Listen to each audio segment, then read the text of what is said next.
Do not give him a weapon. Give him a mop. That is all he is worth." The words echoed through the grand halls of the Elysian royal palace, and nobody noticed the quiet human standing 10 feet away, holding a cleaning cart instead of a mission badge. Michael Carter lowered his eyes, not because he was ashamed, but because he had learned a long time ago that people revealed more when they thought you were invisible. The palace was built to impress entire civilizations. Towers of silver glass stretched hundreds of feet into the sky. Walls shimmered with advanced alien technology. Royal guards in polished armor moved through the corridors with the confidence of warriors who had never doubted their place in the galaxy. And in the middle of all that greatness, Michael pushed a mop across the floor. To the Elysian court, he was maintenance staff, a temporary human worker assigned to keep their marble halls clean during the upcoming peace ceremony between Earth and the Elysian Kingdom. They did not know he had spent 12 years learning how to survive in places where survival was never guaranteed. They did not know he could read a room before anyone spoke. They did not know he noticed every camera angle, every security route, and every guard who looked away too quickly. Michael had not come to the palace looking for glory. In fact, he had spent the last 3 years trying to leave that life behind. The uniforms, the missions, the responsibility of knowing that someone else's life depended on his decisions. A quiet job was exactly what he wanted. A simple routine. Show up, work, go home. Nobody asking him to be a hero. Nobody expecting him to carry the weight of impossible choices. You missed a spot. The voice belonged to a young Elysian guard standing nearby. The alien warrior looked down at the floor with a slight smile. Your kind always surprises me. You travel across the stars, yet you end up cleaning our halls. Michael looked at the reflection in the polished surface. Everyone has a job. The guard laughed softly. That is a very human answer. Michael simply continued working. The guard walked away, still amused, but Michael noticed something else. The guard never looked toward the eastern corridor, the same corridor that led to the private rooms of Queen Seraphina Vaylor and her children. Michael remembered that detail. He remembered everything. Later that afternoon, he saw the royal family for the first time. Queen Seraphina moved through the hall surrounded by advisors and security officers. She carried herself like someone born to command, but Michael noticed the small details others ignored. The way she checked if her children were walking beside her. The way she slowed down whenever the younger one struggled to keep up. Princess Leora looked at Michael with curiosity. "Why does he have a human name?" she asked her mother. The queen glanced over. "Because he is human." The little princess tilted her head. "But he looks different from the warriors." Michael answered before the queen could respond. "Not everyone who protects something needs to look dangerous." For a moment, the hallway became quiet. Queen Seraphina studied him carefully. It was the first time anyone in the palace looked at Michael Carter as more than a worker. Then the moment passed. The royal family continued walking. The guards continued guarding. And Michael returned to his mop. Nobody realized that the man they trusted to clean their floors was already protecting their lives without anyone asking him to. Nobody realized that the person they ignored was the only one paying attention. The strangest thing about this palace was not the technology, the size, or even the alien royalty who lived inside it. It was how quickly people stopped seeing what was right in front of them.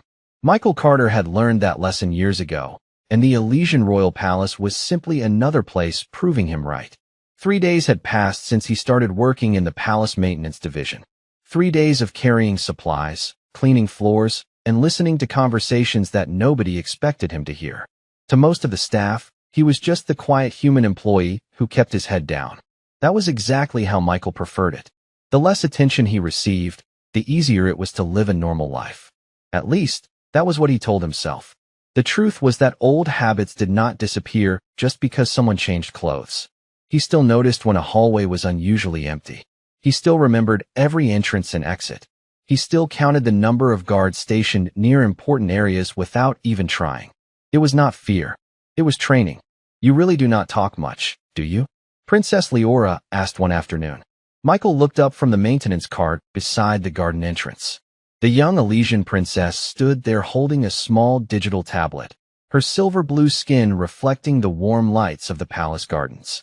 Her younger brother, Prince Kale, stood behind her, watching with the cautious curiosity of a child trying to understand something unfamiliar. "Not usually," Michael answered. Leora looked at the mop in his hand. "Why?" Michael thought about the question for a moment. Most people expected a complicated answer. They expected humans to explain themselves. But sometimes the simplest answer was the honest one. Because listening is useful. The princess smiled slightly. That sounds like something an old warrior would say. Michael glanced toward the palace guards standing near the entrance. Maybe warriors learn that talking is not always the most important thing. Leora looked back at the guards. The royal protectors say they are the strongest warriors in the galaxy. They might be. You do not sound convinced. Michael placed the cleaning supplies back into his cart. Strength depends on what you need someone to do. The princess did not fully understand the answer, but she remembered it. Later that evening, Queen Seraphina Vaylor found Michael in one of the quieter corridors near the children's wing. The queen was different from the officials who ignored him. She paid attention. She noticed small details. "My daughter seems to enjoy speaking with you," she said. Michael stopped working and respectfully nodded. "She is curious." Most people become nervous around royalty.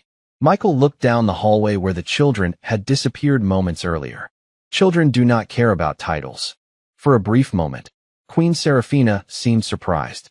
Most visitors treated her children like symbols of the kingdom. Future rulers. Political pieces. Michael treated them like children. "You were once a soldier," she said quietly. It was not a question. Michael looked back at her. "A long time ago. And now you clean floors." There was no insult in her voice. Only curiosity. Michael gave a small shrug. People change. The queen studied him for another second before walking away. She did not know that Michael was not running from his past because he was weak. He was running because he knew exactly what he was capable of when things went wrong. That night, while the palace celebrated the upcoming peace ceremony, Michael walked his normal maintenance route through the eastern corridor. Everything looked perfect. The lights worked. The guards stood proudly. The palace was calm. But Michael noticed one thing that bothered him. A security camera near the children's wing had been turned 3 degrees away from its normal position. Most people would never notice. Michael did. He stopped beside the wall, staring at the small camera above him. Then he quietly continued walking. He did not know what was coming. He did not know who was involved. But after years of experience, Michael knew one thing for certain. The most dangerous moments were usually the ones when everyone else believed they were safe. A palace does not become secure because it has more guards. It becomes secure when someone notices the things the guards miss. Michael Carter never said those words out loud, but they were the reason he could not ignore the small details around him. The camera near the children's wing was still facing the wrong direction the next morning. The adjustment was tiny, barely noticeable. A few degrees was nothing to most people. To Michael, it was a conversation. Someone had changed it. Someone wanted a blind spot. He stood beside the maintenance station pretending to organize cleaning supplies while his eyes moved across the corridor. The royal staff walked by without concern. The guards continued their usual patrols. Everyone acted normal. That was the part that bothered him the most. Real problems rarely announced themselves. They waited quietly until everyone stopped paying attention. "You are staring at a camera again." The voice belonged to Commander Arlen Voss, the leader of Queen Seraphina's royal guard. Michael turned around. The Elysian commander stood nearly 7 feet tall, wearing the silver armor that represented centuries of military tradition. "I was checking the equipment," Michael replied. Arlen looked at the cleaning cart. "You repair cameras now?" "No." Michael looked back at the hallway. "I notice when things are different." The commander studied him for a moment. "That is a strange habit for someone who cleans floors." Michael gave a small nod. "It is useful." Arlen almost smiled. "You humans have unusual confidence for a species with such limited history among the stars." It was not said with cruelty. It was simply the way many Elysian warriors viewed humanity. They respected technology. They respected strength. They respected long traditions. Humans were still new, still learning, still considered unpredictable rather than impressive. Michael understood that. He had met people like Arlen before. People who measured danger by appearance. The biggest person, the strongest armor, the most advanced weapon. They rarely looked at the quiet person standing in the corner. "Commander," Michael said, "how many guards are assigned to the children's wing?" Arlen raised an eyebrow. "Why?" "Just asking." 12. Michael looked down the corridor. "There were 14 yesterday." The commander's expression changed slightly. "You counted?" "Yes." "Why?" Michael paused. He thought about giving the easy answer. Because it was his job. Because he was trained to notice. But the real answer was simpler. Because people matter. For a few seconds, neither of them spoke. Then Arlen received a message on his communication device and walked away without another word. Michael watched him leave. He knew he had probably made the commander uncomfortable. That was fine. Truth often did that. Later that afternoon, Michael found Princess Leora and Prince Kale sitting in the garden. The children were building a small model spacecraft from discarded educational parts. Can humans build ships like this? Kale asked. Michael looked at the tiny model. Yes. Are they better than Elysian ships? Leora asked. Michael smiled slightly. Different. That is what you always say. Because it is usually true. The children laughed. For a moment, Michael forgot about cameras and security routes. He forgot about the years he spent trying to leave his old life behind. He was just a man sitting in a garden with two curious children who wanted to know about the universe.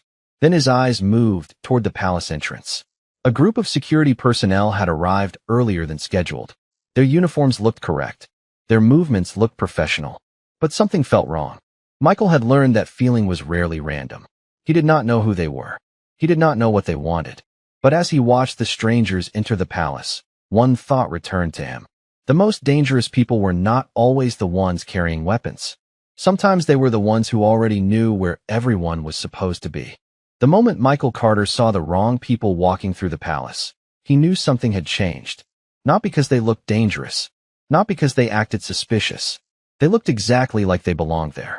That was what bothered him. The most difficult people to notice were the ones who understood how to blend in. The group moved through the eastern corridor with official access badges, calm expressions, and the confidence of people who expected nobody to question them. Around them, palace workers continued their daily routines. Servants carried supplies. Advisors discussed the upcoming peace ceremony. Guards stood at their assigned posts. Everything appeared normal. But Michael noticed small things. Their steps were too coordinated. Their attention moved around the room instead of toward their destination. They watched exits before they looked at the decorations. You know, most people try to relax on their days off, Princess Leora said from beside him. Michael looked down and realized the young princess had been watching him watch them. I am working, he answered. She glanced at the mop in his hand. You are holding a cleaning tool and staring at strangers. Michael almost smiled. That is still working. The princess laughed softly. It was a simple moment, but it reminded Michael why he had stayed quiet for so long. He did not want another mission. He did not want another situation where everyone looked to him for answers. He wanted a normal life, a normal job, a reason to believe he could finally leave the past behind. Then Queen Seraphina approached. Her expression was calm, but her eyes were focused. She had noticed the same thing. Michael, she said quietly, you seem concerned. He looked at her carefully. The queen was not asking as a ruler. She was asking as a mother. There are unfamiliar security personnel in the Eastern Wing. Queen Seraphina looked toward the corridor. They were approved by Commander Voss. Michael nodded slowly. That does not mean they are supposed to be there. The queen studied him. You believe there is a problem? Michael wanted to say no. He wanted to ignore the feeling. He wanted someone else to handle it. That was the old pattern. Every time he noticed something wrong, responsibility followed. Every time he stepped forward, something was lost. But then he looked at the garden entrance where Leora and Kale were standing nearby, laughing about a small model spacecraft. He remembered something he had learned long ago. Sometimes walking away was easier. But easier was not always right. I believe someone changed the security pattern, Michael said. Queen Seraphina remained silent for a moment. And what would you suggest? Michael looked around the palace. The same beautiful halls. The same peaceful atmosphere. The same place where everyone believed nothing could go wrong. I would suggest moving the children somewhere more secure. The queen looked surprised. Not because of the suggestion. Because of the person making it. A maintenance worker. A human nobody had bothered to know. You understand that you have no official authority here, she said. Michael nodded. I know. Then why are you telling me this? Michael looked toward the children. His answer came quietly. Because nobody should have to ask for permission to keep someone safe. For the first time, Queen Seraphina did not see a worker holding a mop. She saw someone carrying a responsibility he never asked for.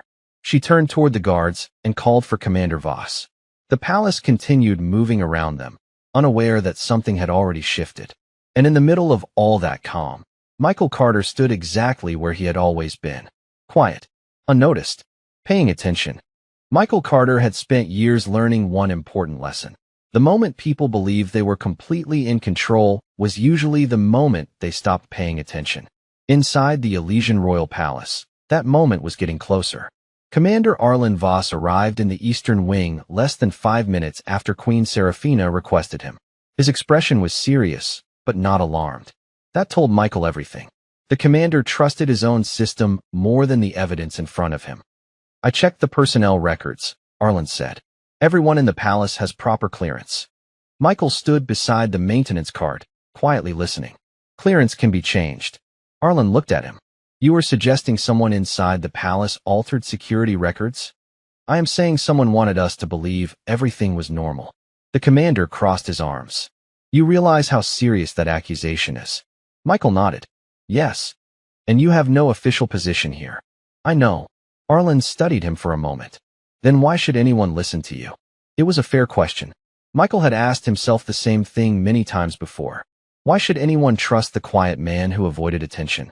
Why should anyone believe someone who no longer wore a uniform? The answer was complicated. Michael did not miss his old life. He did not miss the pressure. He did not miss waking up every morning knowing one decision could change everything. But he remembered the people who had trusted him. He remembered the moments when staying silent would have been easier, but wrong.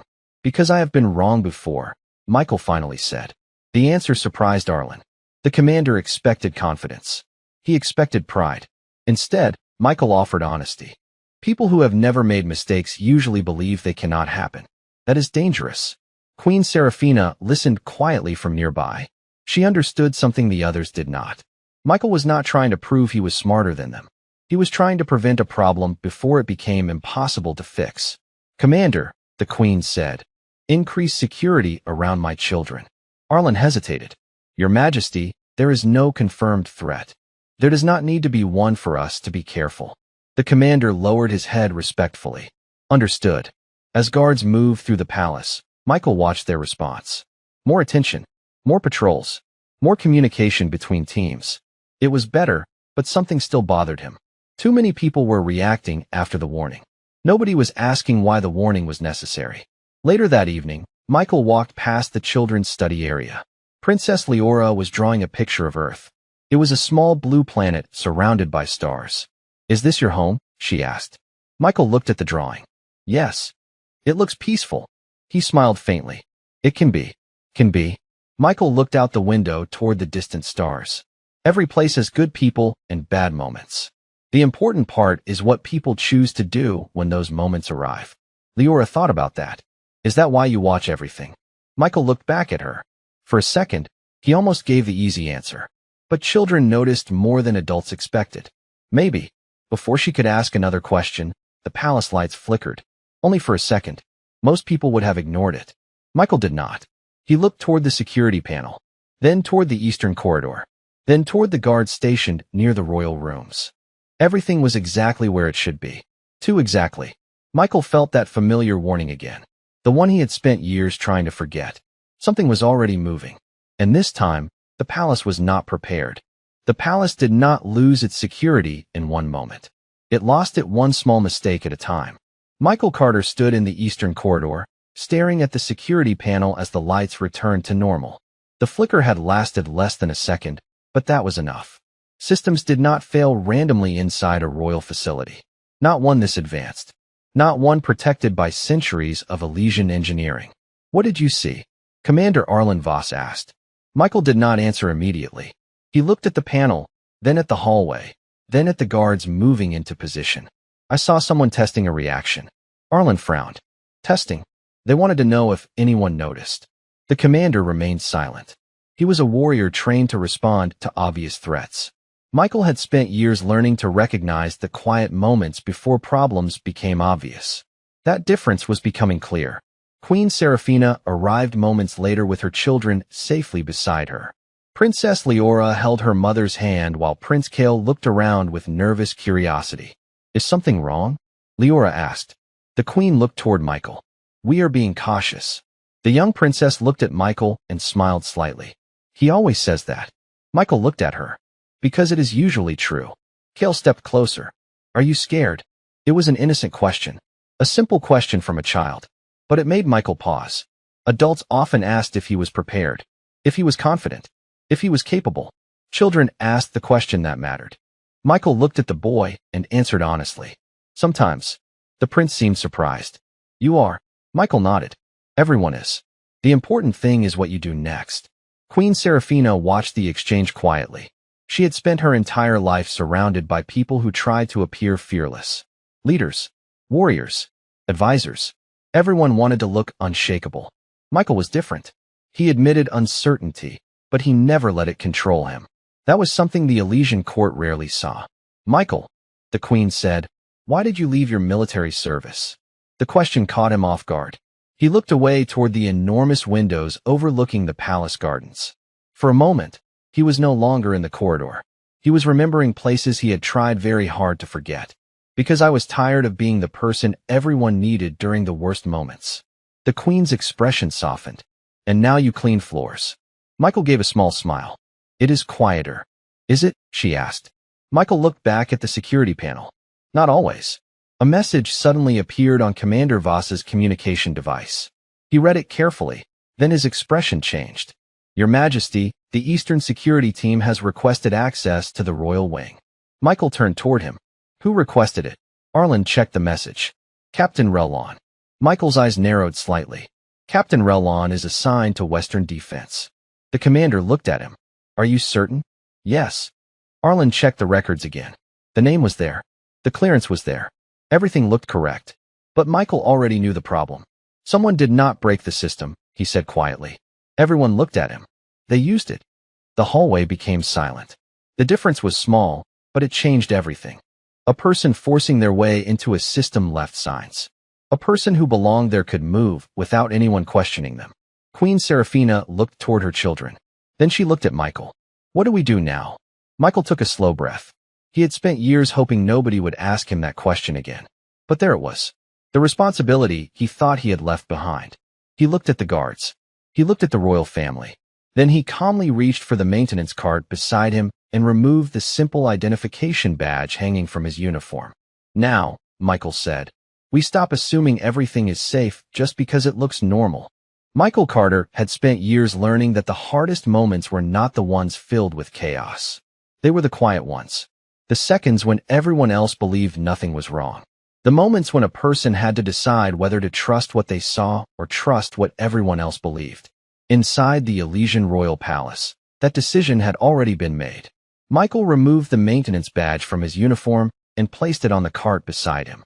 For the first time since arriving at the palace, he stopped looking like someone who belonged in the background. Commander Arlen Voss noticed immediately. That badge means you are authorized to be here, Arlen said. Michael nodded. Exactly. The commander looked confused. Explain. Everyone knows I am supposed to be invisible. Michael looked toward the eastern corridor. That means people stop watching me. Queen Seraphina understood before anyone else did. The queen had spent her life surrounded by people who wanted her attention. Advisors wanted approval. Warriors wanted recognition. Politicians wanted influence. Michael wanted nothing. That made him difficult to read. What do you need? She asked. Michael looked at the guards. I need everyone to stop following normal procedures. Arlen immediately disagreed. Normal procedures exist for a reason. Yes, Michael replied. They protect you from normal problems. The commander stared at him. And this is not normal? Michael looked toward the royal wing. No. This is someone using your expectations against you. The words stayed in the air. Nobody wanted to admit how simple the mistake was. The palace was designed to stop outsiders. Nobody had considered the possibility of someone using the system exactly as it was intended. Arlen quickly began reviewing security movements. The information on his display looked perfect. Every guard was assigned. Every access point was recorded. Every authorization was approved. That was what made Michael uncomfortable. You still think something is wrong, Arlen said. Michael nodded. Because it is too clean. The commander looked frustrated. That does not make sense. It does if someone planned it. Before Arlen could respond, Princess Leora walked closer. She looked between the adults with concern. Are we in danger? The question changed the room. Everyone became quiet. Michael looked at the child standing in front of him. He remembered all the reasons he had left his old life behind. The long nights. The impossible choices. The feeling of carrying responsibility that nobody else could see. But he also remembered why people had trusted him. Not because he was fearless. Because he stayed when others walked away. Not if we make smart choices, Michael said. Leora studied his face. You are not scared. Michael smiled slightly. I am. The princess looked surprised. You are? Yes. Being scared means you understand something matters. Queen Seraphina watched him carefully. That answer revealed more about Michael than any record could have. He was not brave because he felt nothing. He was brave because he cared enough to act anyway. Then another message appeared on Arlen's communication device. His expression changed. The Eastern team has reached the private corridor. Michael looked at him. How many? 6. And how many should be there? Arlen checked the schedule. 4. The silence that followed was heavier than any alarm. For the first time, the commander saw what Michael had seen from the beginning. The problem was not that someone entered the palace. The problem was that everyone had been waiting for the wrong person to arrive. Michael picked up the maintenance cart and pushed it toward the corridor. Arlen looked at him. You are bringing a cleaning cart? Michael glanced back. Nobody questions a person doing their job. Then he continued forward, moving through the palace exactly as he always had. Quietly, calmly, unnoticed. Except now, for the first time, everyone understood that being unnoticed was the reason he was the only person ready. Michael Carter had always believed that the most dangerous situations were the ones where everyone felt comfortable. Panic made people alert. Fear made people careful. But confidence made people careless. As he pushed the maintenance cart through the eastern corridor of the Elysian royal palace, nobody stopped him. Nobody questioned him. Nobody even looked twice. That was exactly why he was able to see everything. 6 security officers moved ahead of him toward the private royal wing. Their uniforms were perfect. Their identification signals were valid. Their movements appeared professional. But Michael noticed one detail that did not belong. They walked like people who knew where they were going, but they did not walk like people who had permission to be there. You are really going to follow them with a cleaning cart? Commander Arlen Voss whispered through the communication channel. Michael kept his eyes forward. It is the reason nobody is paying attention. Arlen was silent for a moment. You understand how strange this looks from my perspective, right? Michael almost smiled. Probably. The commander did not expect that answer. Most warriors defended their decisions. Michael simply accepted that other people might disagree. That was one of the things that made him different. He was not trying to win an argument. He was trying to prevent a mistake. The 6 security officers reached the entrance to the royal wing. The door recognized their clearance and opened. That should have been impossible. Arlen immediately checked the system. Their access is legitimate. Michael watched the door close behind them. That is what they wanted you to see. The commander looked frustrated. You keep saying that, but you have no proof. Michael nodded. You are right. Arlen looked surprised. You admit that? Yes. Michael turned toward him. A person does not need proof to notice something is wrong. Sometimes you notice first, then you find the proof. That answer stayed with Arlen. For years, the Elysian military had been built around certainty. Data, records, confirmed information. Michael operated differently. He trusted preparation and observation. He trusted the things people ignored. Inside the royal wing, Queen Seraphina stayed with her children while guards quietly moved them to a safer room. Princess Leora looked at Michael through the doorway. Are you coming with us? Michael paused. It was a simple question, but it carried more weight than she understood. He had spent years avoiding being the person everyone depended on. He had chosen a quiet job because he wanted peace. But peace was never something a person received for free. It was something people protected. Yes, Michael said. Leora smiled. Good. Prince Kale looked up at him. Because you always know what to do. Michael looked away for a second. He wished that were true. He wished he always knew. The truth was that he was just someone who had made enough mistakes to understand the cost of waiting too long. Then the palace communication system activated. A calm voice announced a routine security update. Everyone stopped. Michael listened carefully. The message sounded normal. Too normal. Turn it off, Michael said. Arlen looked at him. Why? Michael looked toward the speakers. Because whoever is inside already knows we are watching. The commander immediately moved to disable the announcement system.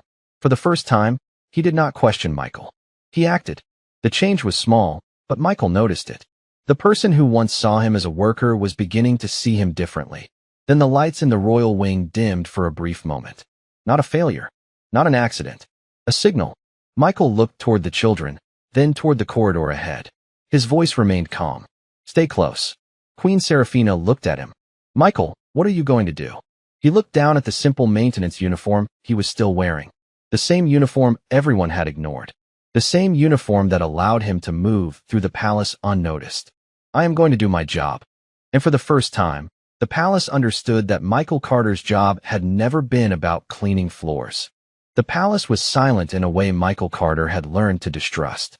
Not the peaceful kind of silence. The kind that came when everyone was waiting for something to happen. He stood inside the royal wing wearing the same simple maintenance uniform he had worn every day since arriving at the Elysian Palace. To everyone else, he still looked like a worker. To Queen Seraphina, Commander Ailen, and the two children standing behind him, he was something else now. He was the person who noticed when everyone else stopped looking.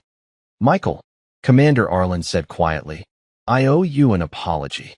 Michael glanced at him. The Elysian commander stood without his usual confidence. For the first time, he looked less like a warrior and more like someone who had learned an important lesson. For what? Michael asked. Ailen looked toward the corridor. For believing your position was a reflection of your value. Michael did not answer immediately. He had heard apologies before. Some were given because people felt guilty. Others were given because they wanted to feel better about themselves. But this one was different. Ailen was admitting something difficult. He had been wrong. A lot of people make that mistake, Michael said. They see what someone does. They do not see why they do it. Queen Seraphina listened carefully. She understood that sentence was not only about Michael. It was about everyone in the palace. The servants. The workers. The people who stood quietly in the background while important people received attention. You never wanted recognition, the queen said. Michael looked toward the garden outside the window. Recognition was never the reason people needed help. Princess Leora stepped closer. Then why help us? Michael looked down at her. For a moment, he searched for the perfect answer. But after everything he had experienced, he realized simple answers were usually the most honest. Because someone had to. The princess smiled. That sounds like something a hero would say. Michael shook his head. Heroes are usually just people who decide not to walk away. Those words stayed with everyone in the room. Later, when the palace returned to normal, the story spread throughout the Elysian kingdom. Not because Michael wanted it to. He avoided ceremonies and refused offers of titles. The court wanted to honor him with a position among the royal protectors, but Michael declined. I am not looking for a place above others, he told the queen. I just want a place where I can be useful. Queen Seraphina understood. She had spent her life surrounded by people who wanted power. Michael was the first person she had met who carried responsibility without asking for anything in return. Before leaving the palace that evening, Princess Leora gave Michael a small drawing. It showed a human standing beside two young Elysians under a sky full of stars. You forgot something, Michael said, looking at the picture. What? She asked. You made me too tall. The princess laughed. No, I made you the way I saw you. Michael looked at the drawing for a long moment. Then he carefully folded it and placed it in his pocket. Years later, when people across the galaxy spoke about the human who changed how the Elysian kingdom viewed Earth, they remembered the quiet worker with the simple uniform. They remembered that the person nobody noticed was the person who noticed everything. And they remembered a lesson that crossed every world and every species. A person's worth is never measured by the job they are given. It is measured by what they choose to do when nobody is watching.